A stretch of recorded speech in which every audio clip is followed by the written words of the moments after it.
Shalom, puji Tuhan karena hari ini saya dipercaya oleh Gembala Sidang Saudara Bapak Henok untuk menyampaikan firman Tuhan di tempat ini, dan biarlah firman Tuhan yang disampaikan ini menjadi berkat bagi kita semua.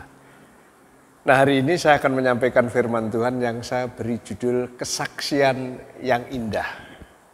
Kesaksian yang mempesona, yang menarik sehingga orang boleh menerima dan dengan senang hati bisa menangkap kesaksian tersebut. Mari kita membuka Alkitab kita di dalam surat Rasul Paulus yang ditujukan kepada jemaat di Kolose. Kita akan buka pasal yang keempat ayat 5 dan 6. Demikian bunyi firman Tuhan. Hiduplah dengan penuh hikmat terhadap orang-orang luar. Pergunakanlah waktu yang ada. Hendaklah kata-katamu senantiasa penuh kasih. Jangan hambar, sehingga kamu tahu bagaimana kamu harus memberi jawab kepada setiap orang. Nah, jemaat yang saya kasih, kota Kolose terletak 160 km di sebelah timur dari kota Efesus. Kalau zaman sekarang area ini adalah bagian dari negara Turki. Nah, kala itu banyak jalan perdagangan yang terhubung ke kota Kolose. Ada Laodikia 16 km dari Kolose dan Hierapolis 12 km. Yang kala itu dua kota ini menjadi lebih berkembang dan menjadi lebih besar, lebih penting dari kota Kolose. Nah, saat Rasul Paulus menulis surat ini, kota Kolose sebenarnya adalah kota yang kecil kalau dibandingkan dengan Laodikia dan Hierapolis. Epaphroditus adalah orang dari Kolose. Nah, jemaat Kolose ini dipenuhi dengan orang-orang Yunani. Jadi kalau kita bisa melihat jemaat di sini, mereka dikelilingi kota-kota yang lebih besar, yang tentunya lebih banyak penduduknya, tentunya lebih banyak orang-orang dari luar mereka. Nah, bagaimana menjadi kesaksian yang indah, sekalipun dari kota kecil, tapi menjadi kesaksian yang indah bagi kota-kota yang besar, sekalipun mungkin gerejanya di pojok yang tidak terkenal, tapi menjadi kesaksian yang indah bagi orang-orang lain, sehingga ada banyak kesaksian yang muncul dan orang lain bisa paham. Nah, itu sebabnya kesaksian yang indah. Mari kita berdoa supaya kita diberkati melalui kebenaran firman Tuhan ini. Bapa yang di surga, kami datang padamu mengucap syukur dan berterima kasih karena kami boleh mendengarkan sebagian firman Tuhan yang kami angkat dari surat Kolose ini. Kami berdoa kiranya Roh Tuhan mengerjakan di dalam kehidupan kami sehingga kami semua bisa paham, bisa mengerti apa yang Tuhan maksudkan melalui kebenaran firman Tuhan ini. Di dalam nama Tuhan Yesus Kristus, kami serahkan pemberitaan firman Tuhan hari ini. Haleluya. Amin. Nah, kita lihat di dalam ayat 5b, di situ dikatakan pergunakanlah waktu yang ada. Nah, menarik kalau kita perhatikan kata pergunakanlah ini dalam bahasa Yunani sebenarnya adalah kata kerja participe present. Dari kata ex agorazo. Nah, karena participle atau particip di sini dan present, maka kata kerja ini sebenarnya adalah menjelaskan kata kerja utama. Nah, kata kerja utamanya di situ adalah berjalan, yang diterjemahkan dalam bahasa Indonesia ini hiduplah. Jadi ini menjelaskan hiduplah. Nah, bagi saya ini luar biasa karena apa? Sebenarnya kata ini adalah ex agorazo. Yang umumnya kalau ex agorazo itu diterjemahkan penebusan. Atau pembayaran sebuah harga terhadap kuasa orang lain. Contohnya kala itu kalau kita ada mau membeli budak di pasar atau membebaskan budak dari seseorang itu mesti ada pembayaran sebuah harga. Sehingga budak itu bisa kita ambil, budak itu bisa kita bebaskan. Ini kata yang diterjemahkan pergunakan, exagorasum. Nah, sehingga biasanya kata ini adalah menunjuk kepada penyelamatan orang yang terhilang di masa kini.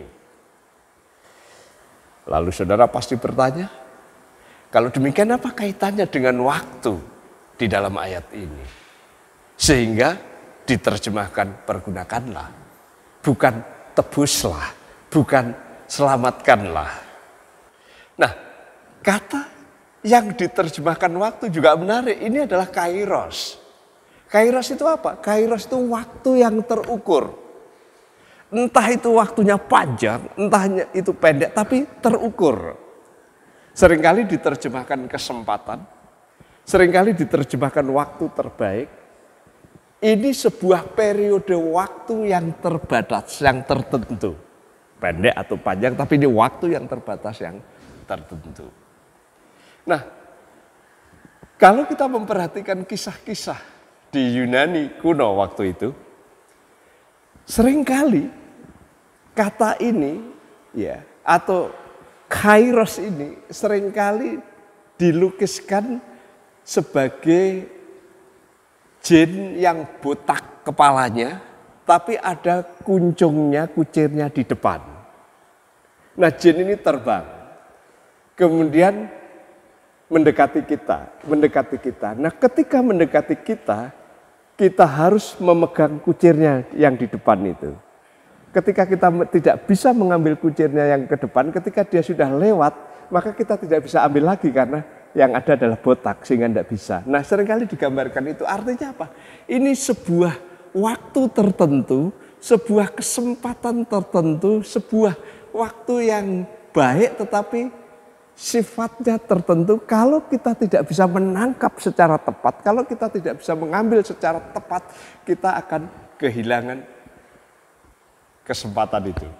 Nah, itu kairos.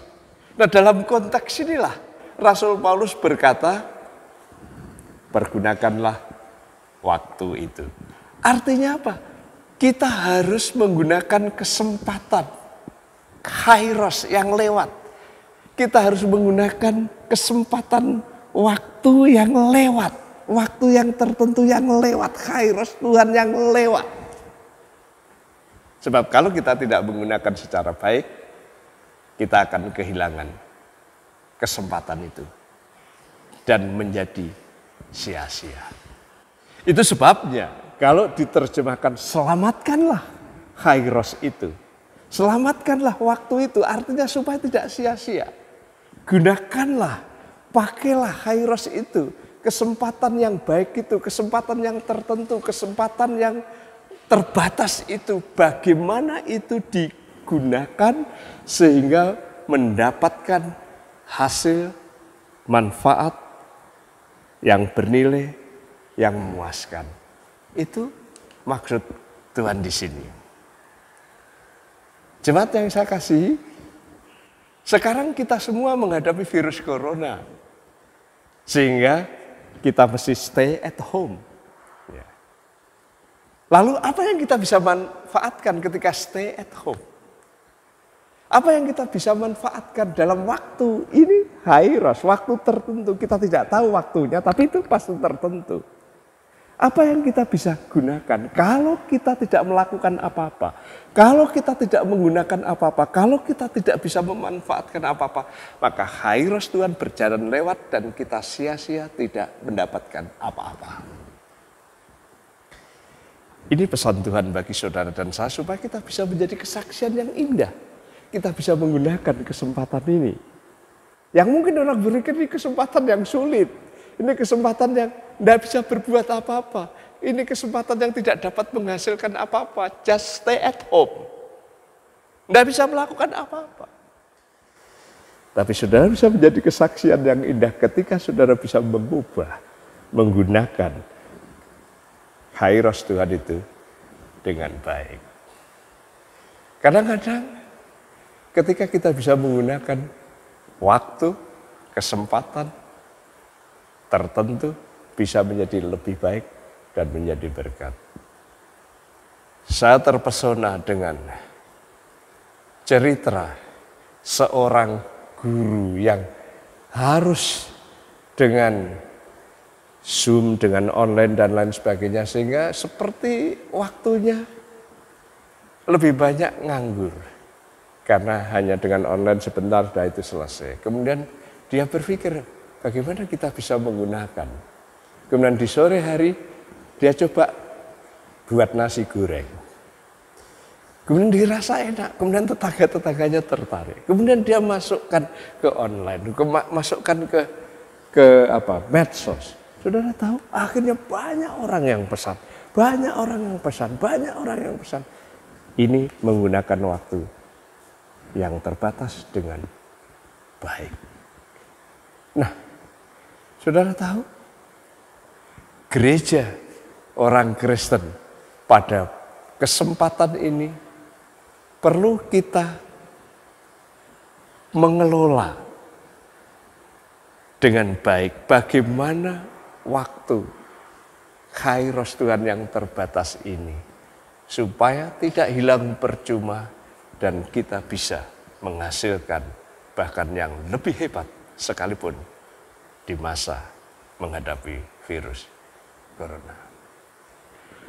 Gunakanlah waktu dengan baik, dengan bijak. Maka Anda melakukan nasihat Tuhan dan Anda diberkati. Itu sebabnya saya berkata dalam situasi seperti ini, jadilah pribadi yang berdaya guna, yang bisa menggunakan kesempatan yang terbatas, kesempatan yang tertentu yang kita tidak tahu kapan berakhirnya dengan baik sehingga kita bisa menjadi berkat juga.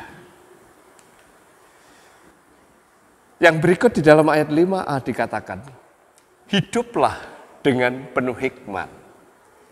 Sekali lagi saya tadi berkata bahwa kata hiduplah dalam bahasa Yunani itu adalah bentuknya kata kerja imperatif present aktif 2 jamak kalian. Tapi ini dari kata peripateo yang bisa diterjemahkan berjalan, bisa diterjemahkan mengatur, bisa diterjemahkan berperilaku. Ini menunjukkan sebuah perjalanan seseorang yang progres, yang berkembang, yang menuju arah yang benar. Tapi karena ini imperatif biasanya dalam bahasa Indonesia disamakan atau dimiripkan dengan perintah. Sekalipun tidak perintah, bisa himbauan, bisa dorongan, itu imperatif. Nah kalau ini imperatif berarti berjalanlah, atau jalanilah, atau aturlah, atau berperilakulah. Elai menerjemahkan hiduplah. Tapi hidup dalam apa? Dalam Sophia. Sophia adalah yang diterjemahkan hikmat. Kata Sophia dalam bahasa Yunani ini adalah intelijensia yang luas, dalam, dan juga penuh. Nah ini sebuah pengetahuan, knowledge and skill. Jadi ini bukan hanya pengetahuan secara akaliah, knowledge, tapi juga skill. Sebuah perilaku keterampilan yang hebat. Mungkin gampangnya pinter dan terampil. Nah itu hikmat. Artinya apa? Artinya jemaat di Kolose, sekalipun itu adalah kota kecil yang dihimpit kota-kota besar seperti Laodikia dan Hierapolis, tapi dia akan menjadi kesaksian yang indah. Bukan hanya karena dia bisa memanage waktu dengan baik, tetapi dia memanage waktu, memanage kehidupan, perilaku dengan knowledge, pengetahuan, tapi juga dengan skill. Keterampilan yang bagus sehingga akhirnya sekalipun dia dari kota kecil orang kota besar terpesona dan ingin melihat. Orang kota besar terpesona dan ingin belajar. Itu maksudnya. Sehingga orang-orang yang mungkin dia lebih hebat, mungkin lebih berfilsafat yang hebat, mungkin lebih kaya, lebih berpendidikan, tapi mereka berbondong-bondong datang melihat kehidupan yang penuh dengan knowledge dan keterampilan itu, dan ini menjadi kesaksian yang baik, yang indah bagi mereka. Pakailah Sofia, knowledge-mu, keahlianmu, sehingga orang lain tertarik dan terberkati melalui kehidupanmu. Gunung Kidul, dahulu orang berpikir ini tanah yang kering, alamnya berbatu-batu, batu cadas, gaplek, sehingga orang berpikir ini mungkin miskin.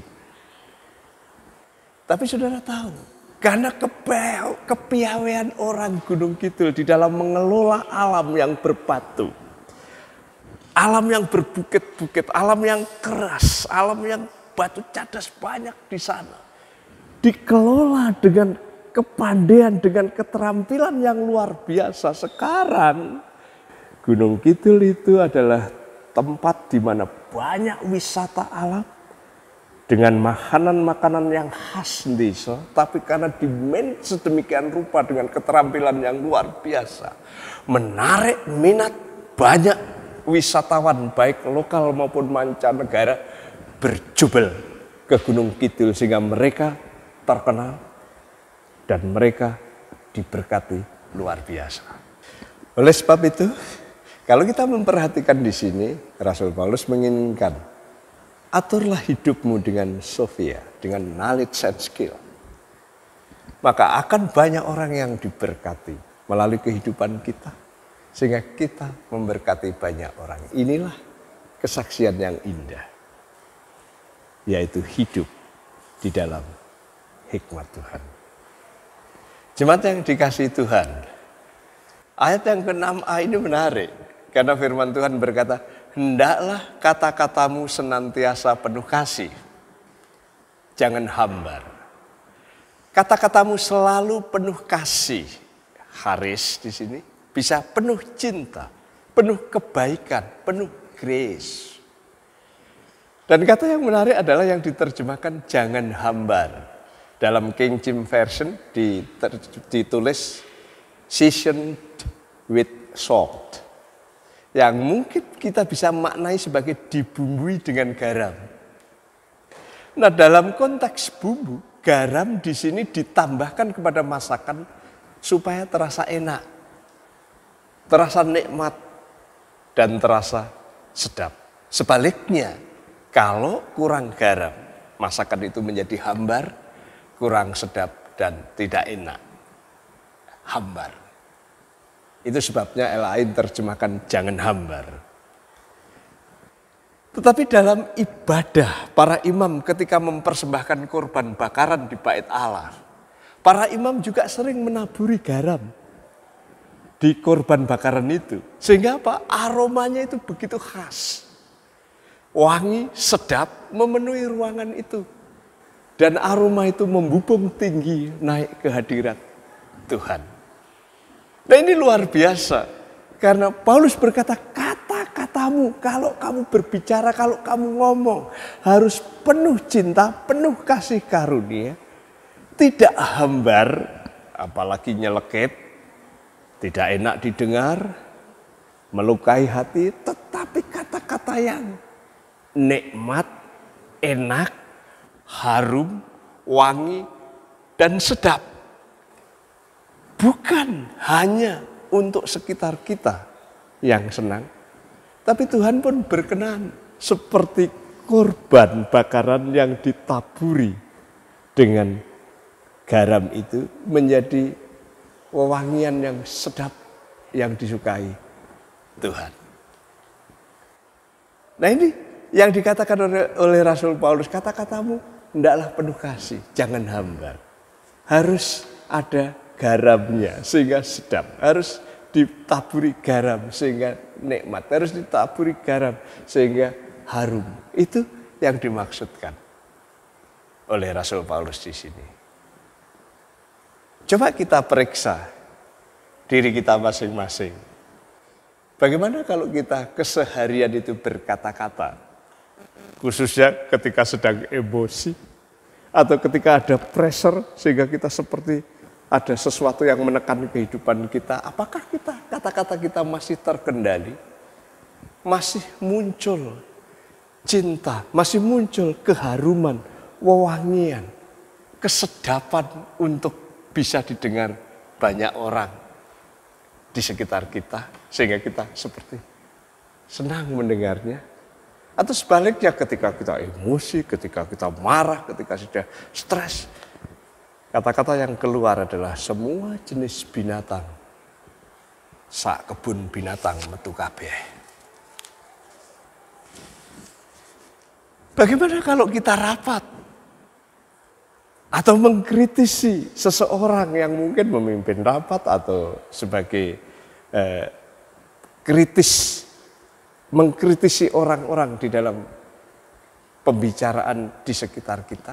Apakah kita dengan kendali yang bagus sehingga kita bisa mengkritisi tapi sifatnya menyenangkan, sedap, penuh kasih sehingga bisa membangun, menyemangati, atau sebaliknya karena kita tidak terkendali sehingga kritik kita menjadi menghancurkan, bahkan menguburkan ide-ide orang lain itu. Nah, firman Tuhan jelas di sini, kata-katamu selalu terus-menerus. Nah, ini susah. Terus-menerus penuh kasih, grace. Tapi juga enak dan sedap untuk didengar, untuk dicerna, dan untuk diterima. Jemaat Kolose, sekalipun kamu jemaat yang kecil di kota yang kecil dan dihimpit kota yang besar, dihimpit oleh banyak orang yang mungkin lebih pintar, yang mungkin lebih kaya, yang mungkin lebih punya pengaruh, kamu masih bisa memproduksi sebuah kesaksian yang indah, kesaksian yang baik, sehingga orang-orang kota besar itu terpesona dengan kesaksianmu. Orang banyak itu berbondong-bondong kepadamu. Orang banyak itu akan terpaku dengan kepadamu dan akhirnya mengikuti beritamu dan mengikuti imanmu, percaya kepada Tuhan Yesus Kristus. Bagaimana caranya? Jadilah pribadi yang berdaya guna dalam mengelola setiap kesempatan menjadi sebuah karya-karya hebat yang hasilnya bernilai tinggi, berkualitas, dan mendatangkan berkat tersendiri. Berhikmatlah dalam menyikapi setiap keadaan, gunakan knowledge dan skill, keterampilan kita, sehingga karya-karya yang mempesona, yang menarik, yang membuat orang datang dan akhirnya diberkati. Dan berkata-katalah yang sedap didengar, penuh cinta, penuh kasih, sehingga banyak orang yang suka dan betah di sekitar kamu, sehingga akhirnya siapa tahu dia akan mengikuti jejak kamu, dia akan mengikuti kepada siapa kamu mengiring dan mengikuti, dan Tuhan dipermuliakan, saudara diberkati, dan kita semua menjadi kesaksian yang indah bagi banyak orang. Amin. Tuhan memberkati saudara sekalian. Haleluya.